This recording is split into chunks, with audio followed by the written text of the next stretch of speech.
from the economy to the family system, life is going to be better for men and women if there's equality across the board. And you cannot overemphasize that point.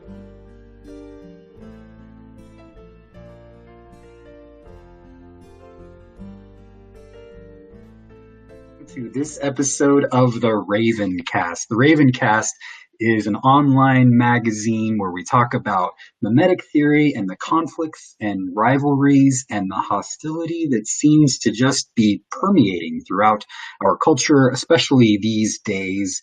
And that is why I am so excited to have with us today on the RavenCast, Erin Wathen. Erin, how are you? Hi, I'm well, Adam. How are you? Good. Thank you for being here. Erin has just written this fantastic book called Resist and Persist, Faith and the Fight for Equality. And Erin, I read the book last week, sent you a list of questions, and there's just been all kinds of craziness happening in the last week. So I don't know if we're going to get to the questions, but we're going to talk about feminism and the fight for equality. And I'm looking forward to having the conversation with you. Yeah, let's do that. So Erin is the senior pastor at St. Andrew Christian Church, Disciples of Christ, in the Kansas City suburbs. So if you're in the Kansas City suburbs, go check out St. Andrew's Christian Church. Erin, I was so impressed to see this. You are the 2010 recipient of the Fred Craddock Award for Excellence in Preaching. Fred Craddock Award, that's a pretty big deal. Thank you. Yeah, Thank you. Nicely done there. Erin writes at the Pathos website under the very popular blog, appropriately entitled Irreverent. Nicely done there, Erin. Thanks. See what I did there? Yeah, right? That's good. I see that. Nicely done.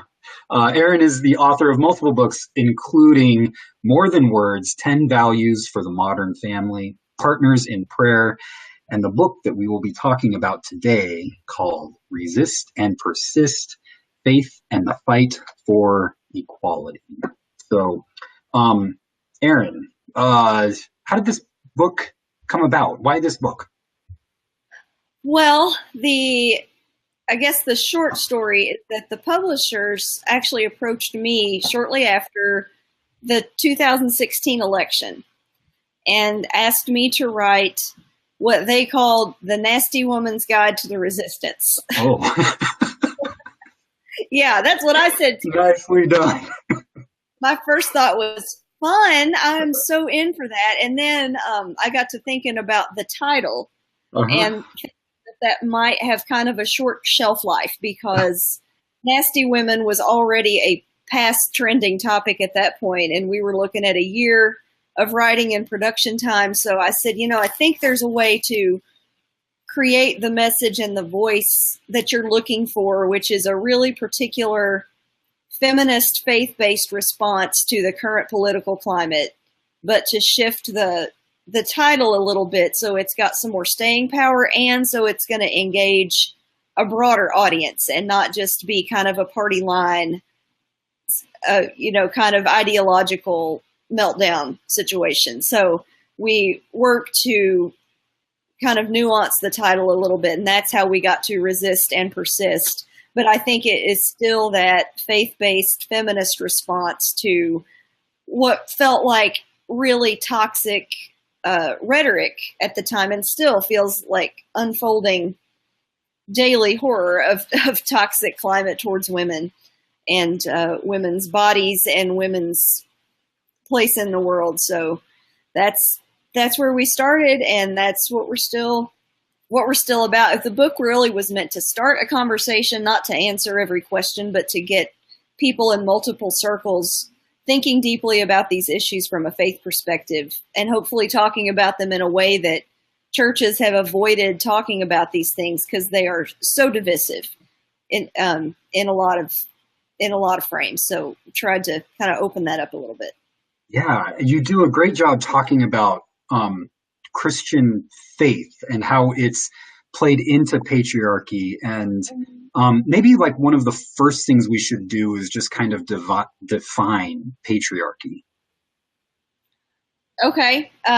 In the most basic terms, I'd say patriarchy is the white masculine worldview that assumes its own privilege is the authoritative and defining element of everything, of every other part of culture, and that everything else in culture gets its value from its relationship to that white masculine perspective. Yeah. And how has Christianity, when you were talking about Christianity in this book, I was like, maybe we should just get rid of this whole thing. Like, as a pastor, I was like, yeah, like, I was like, oh my gosh, this, maybe it's like, it's cooked into the whole thing. And you actually provide a critique of that. Like, you say that it seems like you're saying that Christianity has within it the ability to lead us into a more equal way of being in the world.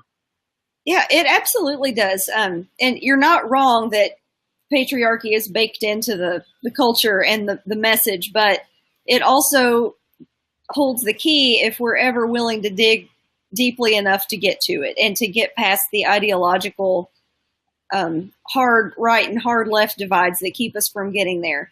Because Christianity, in essence, is a following of the way of Christ. And the way of Jesus was always the way of reaching the marginalized, seeing people who hadn't been seen before, empowering people who hadn't been empowered before.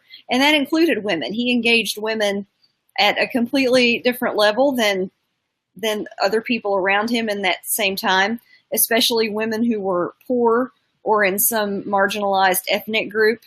And somehow, as the Christian movement gained traction in popular culture and became kind of wrapped up in empire in its early days, then that tone of patriarchy started to override everything. But if you are really about following the way of Jesus and not about chapter and verse proof texting a few little things here and there, there really is a lot of empowerment in Scripture for women. One of the stories that you highlighted about Jesus that really reframed this whole thing for me and what we're dealing with today was the story of Jesus and the Canaanite woman. And I brought this up to my progressive leaning church a couple of weeks ago as one of what I thought one of the most important stories in the New Testament, and they had never heard it before. And so could you talk about the importance of this story for you? Yeah, are you talking about the crumbs from the table? Yes. It's one of those where, and I think there are several instances like this where a woman approaches Jesus and, his initial reaction is maybe about what you'd expect it to be. It's kind of, get out of here. I don't have time for this. You're not one of my people. I'm here for this particular community in this particular time. And rather than just kind of slinking away, she pushes back and she says, even dogs get crumbs from the table. And she turns around this kind of ugly slang word that he has used against her. And she flips the script on him, right? Which is what we know Jesus for doing frequently, is flipping the script. So it's almost like she's modeling that here. She flips the script on him and kind of demands to be seen and demands to be heard. And he does a turnaround. And so you see that even Jesus has some space to grow and learn. And then, he, from that point on in the story, he treats her in a much more fully human kind of way. And I think we see that happen frequently. I call those stories the Jesus, where is your mother moment, when he kind of just is an ass for a second. And then he kind of gets, okay. So you almost wonder if he's got like that mother's voice in his head that so many of us do. If something happens to like flip that switch where he goes, oh yeah, my mom would want me to be nice to this girl. So that's kind of, you see that happen a lot more than you realize. So I think that's a really meaningful story. And then the connection I make in the book is, in social justice work, there's calling in and there's calling out. And there's a time and a place for both, and those are both very important practices. But what we see this woman do is she calls Jesus in. She doesn't call him a sexist asshole. She says, let's try that again, Jesus. I'm gonna make you see me in another way. And that's exactly what she does. And so he's been called into a relationship and into a place where he has another chance at a more gracious response. And that's the work. That's the work. And that's what we're here for. It was so, that frame of calling in versus calling out was so kind of new to me. I hadn't ever heard it that way before, but I feel kind of like we're in this cultural moment where everybody is calling out. And it's like, we call this person out, and it happens at the Red Hen. And, Sarah Sanders, there's a part of me that says, yes, you should have, that's exactly what you should have done, because your LGBTQ workers didn't feel comfortable. And that's exactly what you should have done. You should have called her out. But there's another sense in which when you do that, especially with the Trump administration, they're so good at being the victims of being called out. And so then they call you out in return. And you're feeding. Yes. And I don't know what to do about it. Like, I was just having this Facebook conversation with a friend who was like, I went to the protest at ICE, and it just seemed to piss them off all the more, and it just emboldened them. Right.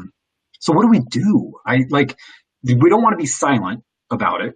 Right. But we want to voice something. But how do we find this third way of doing it? I think you just keep calling in. You keep extending that space for a more gracious response and assuming the best of that person, even if they're being just really ridiculous in the moment. And I'm saying that like it's something easy. It's not, and I don't do it well always, but I think there are people out there modeling that really well right now. So that's the critical thing, is to find the people that are modeling it well, whether they are folks like you that are engaging in podcast and conversation kind of spaces. They're religious leaders, faith leaders, some political leaders, believe it or not. Just find those people that are doing that well, and go there, go where they're going, talk to the people they're talking to, and model it. Love it. That's all I got. Yeah, that's great. We do have some people watching on the live feed, so I just want to encourage anybody watching to feel free to make comments or questions there on the Facebook page, and we will bring you into the conversation. So a lot of people, when they hear feminism and equality, one of the stumbling blocks is that for men, maybe especially, is that they feel that if we work for feminism, it's working against men. Right. And that's classic male privilege talking, really. Yeah. Yeah. That says what's good for women must be bad for me. Where does that come from? Where do we get that narrative? It's pretty deeply ingrained, but it's also garbage. So that's something that needs to be unwound for this to move forward. Yeah, and you do a great job unwinding it in your book, because you make the statement that feminism, equality is good for everyone, including men, including boys. And could you talk about that a little bit? Sure. It's, obviously it's multi-layered, and there are a lot of different angles to that. But one of the ways I try to draw out a little bit is that, inequality for women is an economic issue, because there's still a deep pay divide between what women make in their lifetime, what men make in their lifetime. And yet as there are more and more women in the workforce, women are still making a much lower percentage of the overall, what's out there in the economy. So when women have less capital, you wind up with more women in poverty, which creates all sorts of other economic issues that hinder our economic growth. And so working for equality is really working to end poverty. These are things you cannot extract from each other. Everything from childcare costs to family leave policies to women being dramatically underrepresented in higher leadership roles in big companies. I mean, the company might be half women, but the chances of the CEO or the CFO being female dramatically lower. The higher up you get. Same in church, really. There are about half of the clergy coming out of seminaries these days are women, but when you get up into larger churches, your percentage of women senior pastors falls way down below 10%. And it's just very problematic in a lot of ways. And from the economy to the family system, life is going to be better for men and women if there's equality across the board. And you cannot overemphasize that point. Yeah, I remember reading in your book, brings up two statements. Churches hire women often because they think that they can pay them less than they have to pay a man. And they do pay them less than they have to pay a man. Yeah, absolutely. It's awful. And then you talked about like in business, and a lot of people who argue against this will say, oh, but women, they don't want to be in business. They don't want to be leaders of businesses. Right. You've heard this before. Oh, sure. And it reminded me of the same argument is made about politics. Women don't want to be in politics, but the United States you have this stat, and I forget exactly what it's something like 75th in the world as far as female leadership, political leadership. I mean, that's crazy. It is insane. It's insane. So, anyway, you're bringing all of this to light to me, and I'm learning so much. So good. So thank you for it. One of the other things that I learned, a new phrase, was internalized misogyny. Yes. What is that? Oh man, I just learned the phrase too when I was working on this book. Was the first time I came across that language, and it just blew my mind. Because I could think of so many times in my own life I had seen that acted out. And I could find so many places in culture to point to examples of it. But basically, internalized misogyny is when women have so utterly bought into the lie of patriarchy and the assumption of male power and superiority that they work against their own interests in order to protect that narrative, in order to uphold that system. And a lot of times it's because it's what's comfortable. I mean, buying into what is a lot more comfortable than recognizing the deep brokenness and the pain of how it's affected women's lives for generations and how it continues to harm women. And you just have internalized that message so deeply that you are just as complicit in sustaining it as men are.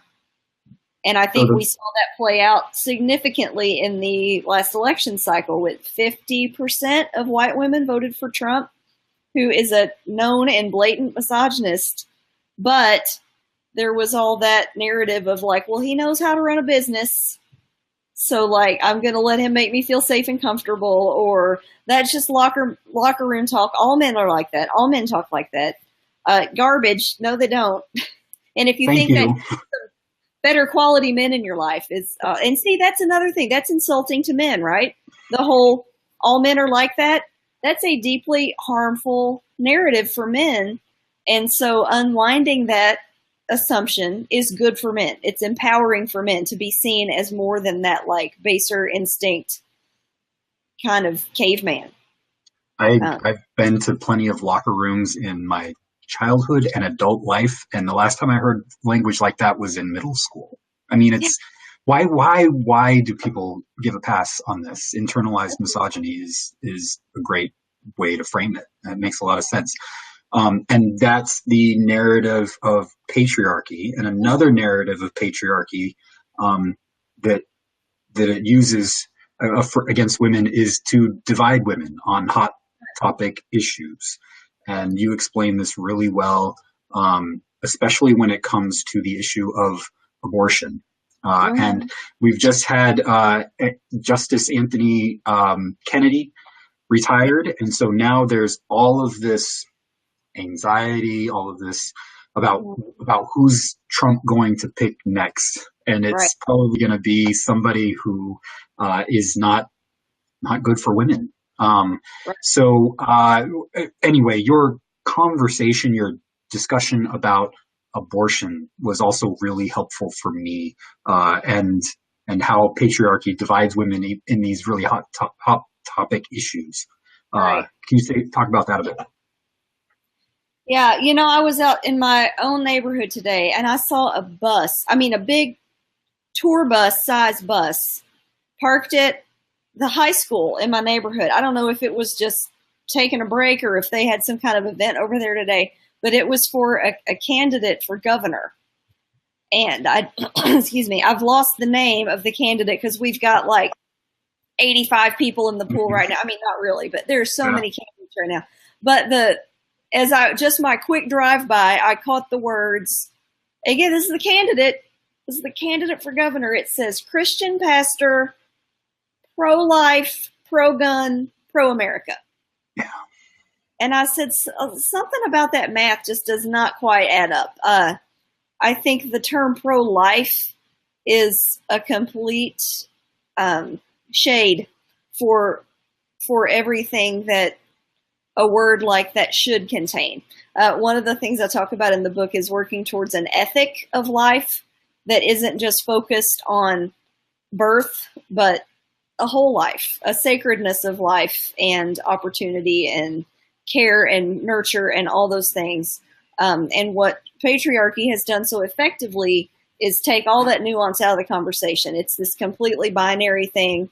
You're either pro-life or you're evil feminist baby killer. And there's no space for anything to happen in between. And I think above all, that is a product of not having women in those higher levels of government. Because if we had more women with legislative power, that conversation would be a completely different conversation. But what we have instead is men making decisions about women's bodies, and then they drive this wedge to divide women into far left and far right corners so that women never really get together around their own interests and for their own empowerment. And I think that the most powerful and important work that the women of our generation can do is just call BS on that whole narrative and learn to have a more compassionate, nuanced conversation about life and procreation and the whole maternal experience, and how we want to collectively care for our children as a nation after they're born, not before they're born and not the minute they're born, but for their whole lives. And I think women have the power to do that. But again, you get into that internalized misogyny. We're allowing powerful men to take that power away from us so that we really never get that far in the dialogue. Your book was a reminder of how far we have to go. Like, it wasn't too long ago when we had a senator or congressman, I can't remember what he was, who was saying that women have a way of shutting that thing down when they get shutting that whole thing down. Oh my gosh, that was just a couple years ago. Yeah. The woman's body has a way of shutting that whole thing down. I'd forgotten about that, man. Well, you reminded me of it, and it was just a few years ago, and so we're not removed from it. No, we're not. We're not. And there are people out there running right now for the midterms that have that same mentality or have said equally appalling and ignorant things about rape, about reproductive rights, about any number of things to do with women and women's bodies. But I keep going back to that picture. It was really soon after Trump got elected, and it was a picture of about 20 white men in a room signing a piece of legislation that was going to significantly affect women's health care, not just nationally, but globally speaking. And they were all they all had this just like smarmy, smug, like smile, like they had just done something really terrific for the people that put them in office, half of whom were women. And it was like, here is our gift to you. And not a woman in the room, not a single one making all these decisions about women's bodies. It's just deeply, deeply troubling. And I think also really telling about where we are right now and what we have allowed to take shape for our time. Yes. We've got a few comments here. Patty Cookshot Hall says, goes back to our conversation on calling in versus calling out. She has a heart by it. I think that I see that. That's good. If you want to hear more about that, let me refer you to the place where I kind of got the language for that discussion in the book. It was an episode of On Being, and Ruby Sales was the guest. So if you just Google On Being and Ruby Sales, it should come up, and I can post a link in the comments later too. It is a really terrific interview with Krista Tippett and Ruby Sales, and they have some excellent conversation about that. I am so glad that you brought that up because it jarred my memory of something that I wanted to ask you. But first, Lori Haley says Erin rocks. So nicely done there. Yes, Lori. That's awesome. Ruby Sales, your couple paragraphs about her makes this really interesting, intriguing comment about race in America. And I wanted to ask you about white women, and the fight for equality and racism that we need to continue to get past first. And then I'll ask the next question. Okay. I don't know if that's so much a question as a opening up a huge chasm. Is what I found when I was writing this book, because I thought, I need to acknowledge at some point in this book, I need to acknowledge that patriarchy isn't just about women. It's also about people of color. It's about upholding the status and the privilege of not just the male point of view, but the absolute authority of the white male point of view. And I thought I need to acknowledge that at some point and hold space for that in this conversation.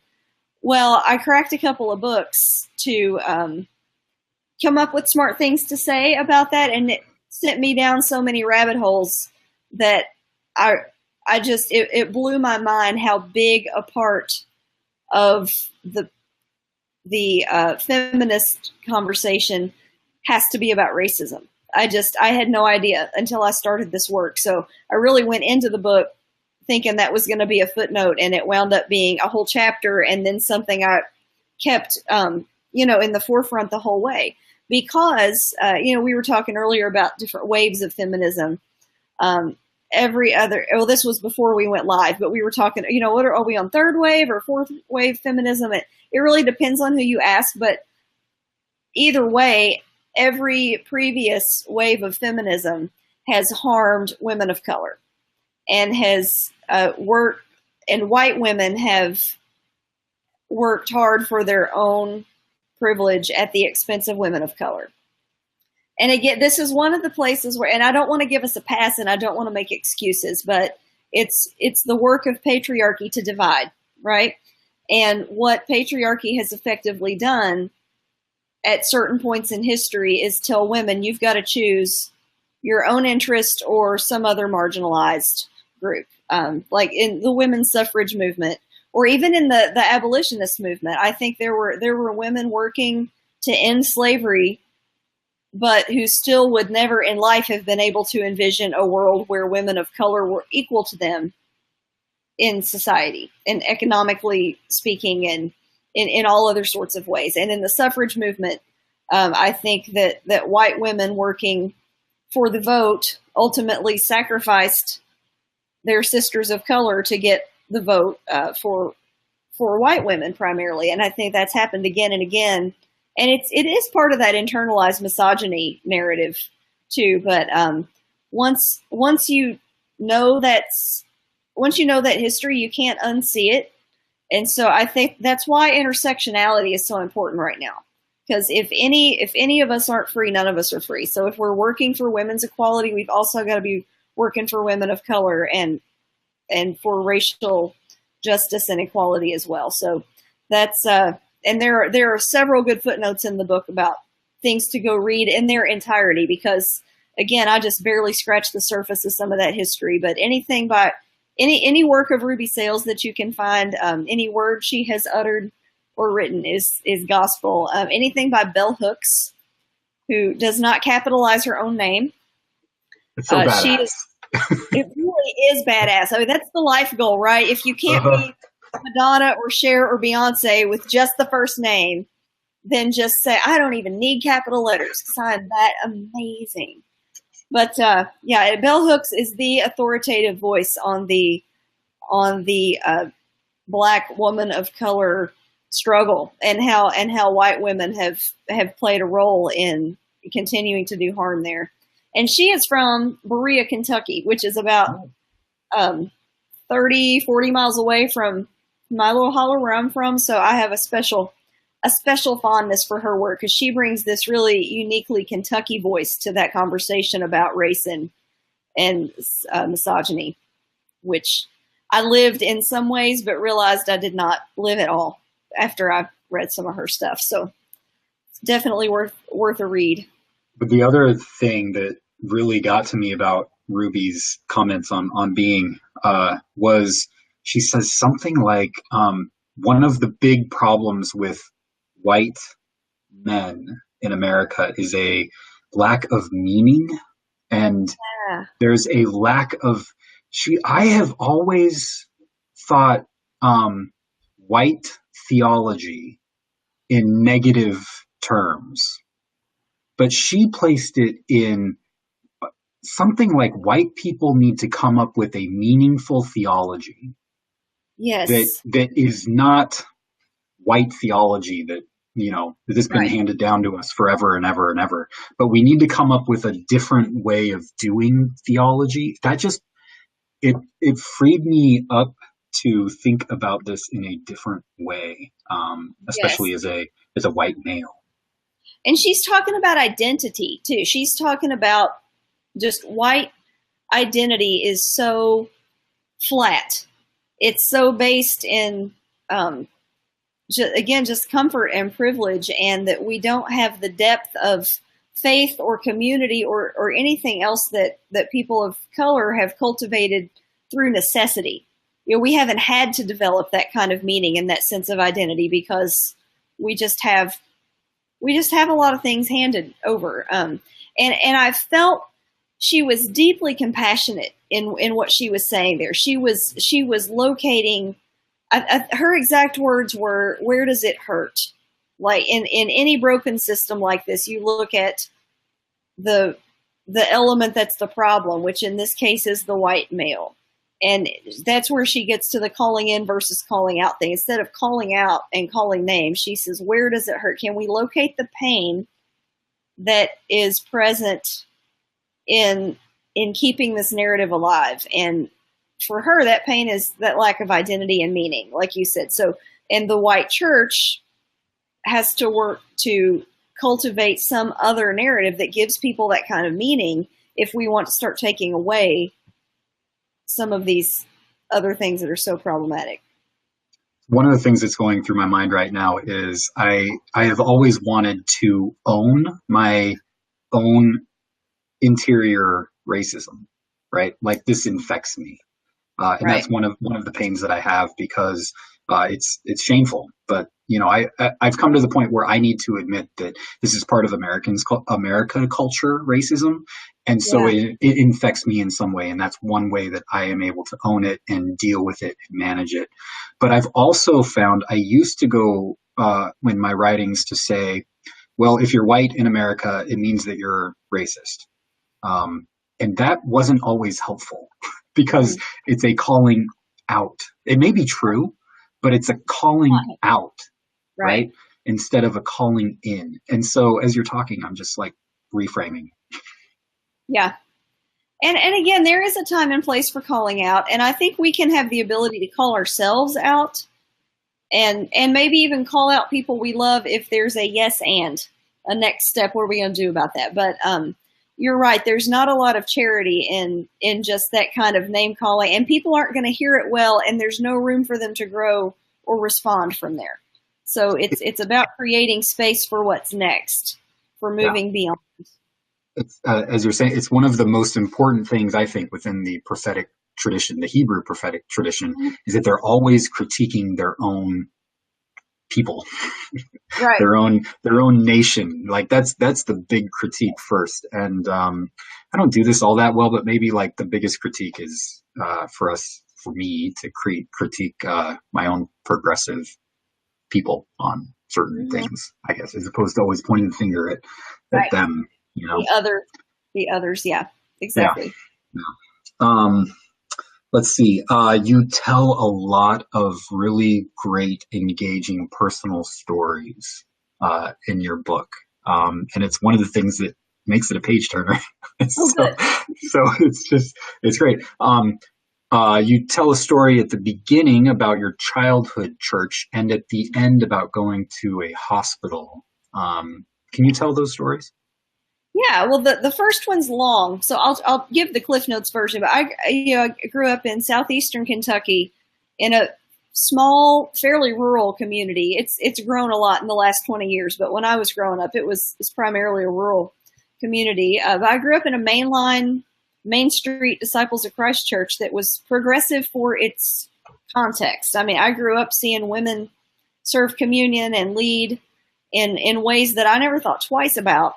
And then when I was a teenager and start maybe bringing a friend to church with me every now and then, they're going, your mom's a deacon and you've got women elders. It's just blowing their minds. And I'm like, what? Like, it was just second nature to me. So in that moment, I developed kind of this profound gratitude for having been shielded from the misogyny of my community, you know, but then the sadder end of that story is as I've gotten older and farther from home, that church, it's really the story we've heard 1,000 times of other mainline churches in the country that deeply divide over LGBT issues, and they wound up splitting and leaving the denomination, and this just very painful kind of end to the church as I knew it growing up. That was this really kind of brave and beacon, just a brave expression of a gospel of inclusion and equality, and instead, responded to this shifting social scene from a place of fear and scarcity, which again, you can tell the story 1,000 times, but what happens to your home people, it's really heartbreaking. And so I feel like in a lot of ways that church raised me to be a feminist, even if they're not especially owning that part of their self and identity anymore. So I'll still be grateful for the space it gave me. I mean, clearly because that's the church that raised me in faith and taught me to think deeply and critically about Scripture and the world I lived in. And so I can always hold that and have space for that as part of who I am, with still a lot of sadness for what's not there anymore and what they could have been. That's the other thing. It's a church like that in a community like that with no other progressive voice anywhere in the 100-mile radius around them. They could have really been doing some powerful prophetic ministry right now, and instead they look like every other church in town. So it's a disappointment, but we all have those, right? Yes. And then the second story you're talking about at the very end was a more recent. In fact, it was the day I wrote that part was the day it happened. I was trying to tie up the book, and I needed, you just need something sometimes. And this happened. And when I got home, I was like, I got it. I've got the end of my book here. So I'd gone to the hospital. It was a weekday afternoon. And I got a call that one of our youth had left school very ill and been rushed to the emergency room. And they suspected it was appendicitis, and it was a, very tense, sounded like an urgent kind of situation. And so, of course, parents were worried and stressed, and I dropped what I was doing and went to the hospital, which luckily it was the one that's a mile from my house and not the one that's downtown in a 45-minute drive and parking ordeal. So I got there, and I don't know, 5 minutes later, but I went quickly, and I was wearing what I'd had on, which was a yoga tank top and a backless shirt, right? And like a Patagonia skirt, which is what I live in the summer. Uh-huh. And this little hospital has, you'll appreciate this, it has an abundance of clergy parking. How often do you encounter that in your ministry life? I mean, they've got like 6 clergy parking spots, and always at least 2 or 3 of them are available. So it's like score. So I pull in my clergy parking spot, and I'm rushing into this family that I know is freaking out, and this other pastor coming out to get in his car. And first of all, I don't want to be catty and like judge, but it's 90 degrees that day, and he's wearing a suit. This tells me right away, like, he takes himself way too serious, and his life is just much, you know. So anyway, he's got his Bible and he's got his jacket, and he's walking past me to his car. And it would not be the first person to look at me like I don't belong in that clergy parking spot. It happens all the time. And if he'd just given me a little bit of a side eye, I would let it go. But he like made a point of stopping in his tracks, circling back, and walking back to like give me a look. You know, and he kind of looked from me to the sign, to me to the sign, and he shook his head and walked away. And I was like, you know, not today, man, not today. Like, I just dropped everything I was doing to come be here with my people. And you don't get to decide based on like how I look or what sort of anatomy I have that I don't get to do this work. And so he was walking away, and I thought he was going to say something to me because he made that point to like stare me down, and he just shook his head and walked away. I kind of backed up and I said, "Do you need to see some ID?" And he was just super startled that I had addressed him. And he was like, "What?" He didn't, like, he couldn't quite process what point I was making. I said, "Do you need to see identification to show you that I'm clergy?" And he just kind of muttered something about that he was just curious, and he got in his car like so fast, and he was gone. And I was like, yeah, I don't have time for this because I got a sick kid in there. So anyway, and the kid's fine, by the way. But I was like, I kind of said that over my shoulder. I was not going to waste a minute of my time, though, like defending my life to this guy who clearly was probably not going to be open to that conversation. And maybe that wasn't a charitable calling in moment. That was definitely a calling out, and was probably me speaking out of the stress of being worried about this family I was trying to get to. But yeah, it just, that sort of thing happens all the time. And I think that every time we let it pass and don't engage it, that narrative goes unchallenged. And that man's space is protected, and mine is always questioned and always challenged. And so I challenge back. If I sense a challenge, I'm here for it. I've got ID if you want to see it, or it's none of your business. I'm here, and you can't question me. But I still make the point of naming it and acknowledging it, so that you can't just wander away awkwardly, which is what you did. Yeah, that story was so powerful for me because it's a calling out, but it's not an angry calling out. It's an informational calling out, right? It's not a hostile, I'm out to get you. It's a I belong here, and you're not going to tell me that I don't. Yeah. And that to me, I think is the third way. And it also says the next woman you see here belongs here too, because there are other women in this community. I know them. I know their names. I know their churches. I see them at the hospital. I see them at clergy gatherings. And, I want him to think twice before he questions one of my colleagues, or just, anybody. Any woman anywhere has the right to be where she is. And I think it's time we stop giving a pass to men who question.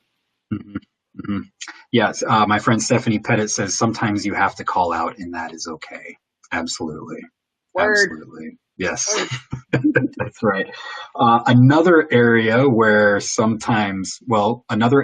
we have to call out and call in all the time is on social media. Social media has given everyone, including women, a stronger voice, a louder voice, but it has also given, as you say in your book, trolls, for lack of a better word, a stronger voice and a more powerful voice. We'll talk about social media and your experience with it. Well, in a lot of ways, it's creating space for women's voices that has never been there before. And we're hearing from women who might never have been able to find a platform. And it's creating space for all kinds of great engagement across many different frames of experience and public life. But obviously, you've got like the people who don't really want to engage. They just want to sling some toxic nonsense into the air and vent whatever rage they're probably vaguely concealing in the rest of their everyday lives. And it's just really, if you're a woman out in the world cultivating a voice, you're going to get pushback. But if you're online doing it, there's this sense of carte blanche, I think, that men have to say things online they'd never say to you in person. Or maybe they would. Some of them would. But I think men feel really emboldened from behind that screen to just say really appalling things that, Jesus, where's your mother? That's all I got. Like, I think they, I've been called a slut and a crazy bitch and also a silly little girl, which these are complete opposite sorts of implications, but they're also both deeply condescending, which just goes to show you how complex misogyny is, because there are lots of ways to be a kind of woman you don't want to be, right? You can be a bitch, you can be a whore, you can be a stupid little girl. These are all just ways to minimize and silence. But for men, there's only so many bad things we can call you, and most of them boil down to calling you a woman or suggesting in some way that you have feminine qualities that are obviously negative, because who would want to be a woman when you could be a man? So, it's fun out there. It's fun out there. And I have this lovely little blacklist button on my blog that I can shut people down, and they won't come back and they can't comment anymore. But there's 10 more, for everyone you get rid of, there's 10 more that show up. But luckily, I'm not that famous. I mean, I don't have the kind of volume of traffic where I'm fending this stuff off every day. Most of my readers are regulars. They're people I know or have connected with in some circle somewhere, or they're friends of friends, or they're like-minded colleagues and activists and, people out there doing the work of social justice. That's where I pick up most of my traction. So unless I have the really occasional viral post or tweet, I don't get a lot of interaction outside of those circles. So that's the good news. But women who have much wider nets and platforms deal with this every single day. And all I know is you'd have to hire a full-time media manager to fend it off if you were doing this on a bigger scale. Stephanie has a few more comments that I want to bring in, because they lead to the next question that I want to ask. Let's see. Stephanie says, it is so important for our girls to see women who are not afraid to assert their right to be. Yeah. Amen. Yes. Amen. And social media has given everyone a stronger voice, including trolls. Like you said, it really can be a safer place for women to assert our value without fear of physical violence, though. We can fight misogyny and men can support us in relative safety. And she says, loving this guest, by the way. So thank you. Thank you. Stephanie is leading me directly into where I want to go next. Men can support us in relative safety. It's important for women, for girls to see women who are not afraid to assert their right to be. One of the really helpful things about your book that I found was the role of men. I think this gets back to Ruby's comment. Male theology, understanding what it means to be a man. I was asked a couple years ago, what does it mean for you to be a man? I have no idea what it means to be a man, right? This is what I grew up with. It's like, whatever, just be who you are. But what is manhood? What is womanhood? You talk about biblical womanhood in the book a little bit. What role, as Stephanie is saying, what role do men have in supporting women in this? Well, I think first and foremost is being secure enough in your masculinity, whatever that means to you, because it's something different to everybody. And owning that is thing one. So first of all, own there's no one way to be a man, but also being secure enough in whatever masculinity means to you to know that working for women's equality doesn't do anything to diminish your own rights. It sacrifices some of your privilege, but that's not a bad thing, and that's not going to hurt you. You know, it's being able to have a little bit of humility and say that there are times and places that maybe the world has heard enough of voices like mine, and I'm going to step aside and let a woman talk right now. Even if maybe she's going to say the exact same thing I would say in this meeting or this sermon or this election or whatever it is. She might say all the same things I would say, but maybe the world needs to hear it from her right now instead of me. Those are starts. I'll tell you another one is just reading this book or reading any book by a woman. I've heard these statistics lately about, it's maddening, but I know it's true, how women read books, women who read anyway, people who read a lot, women read books by male and female authors in pretty equal measure. Men read books almost entirely by men. Why do you think that is? I mean, and that's not an entirely rhetorical question, but why do you think? No, it's not rhetorical at all. If we were to randomly pick 10 books from my bookshelves back there, they would be men. Yeah, it's a problem. Yeah, it is. Yeah, absolutely. So I think naming that and saying, you know what, I'm going to make an effort to read books by women and just maybe hear what women's experience is like in relation to the world I live in, that goes a really long way. I'm glad that you said that. It gets back to calling out progressive men. Yeah. I'll include myself in there. But I read books by progressive men, and in the back on their references, it's just male written books all the way through. So thank you for saying that. I've had friends in the process of writing books call me and say, can you write a thing for my back cover? Because I just realized I have no women. And I was like, okay, I can do that any day. I'll put that out there. I will write a blurb for your book. If you care enough about having a woman's name in print somewhere on your work, I don't care what you're writing about. I'll read it and I'm here for it. So it's good. Stephanie says, yes, girl, let's do that. I like it.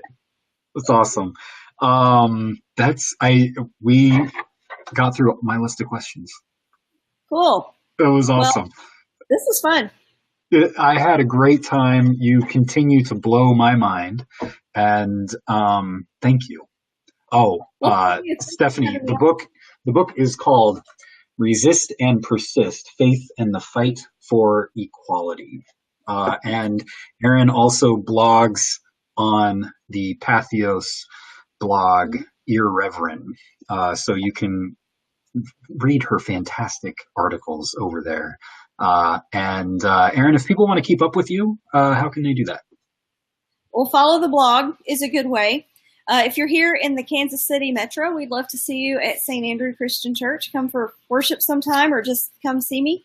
And those are probably the best ways to find me. And you can follow me on Twitter and Facebook. I'm Irreverent, IRREV, Erin, ERIN. So I'm around.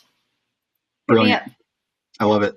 Well, Erin, thank you so much. I've had a fantastic time talking with you about this especially important current event that we're going through. And thank you for being here today. Well, thanks, Adam. Everybody else, you can keep up to date with the RavenCast by liking the Raven Foundation Facebook page, and you can keep up with all of our RavenCast videos at the Raven Review at ravenfoundation.org. Until next time, grace and peace be with you. Bye-bye.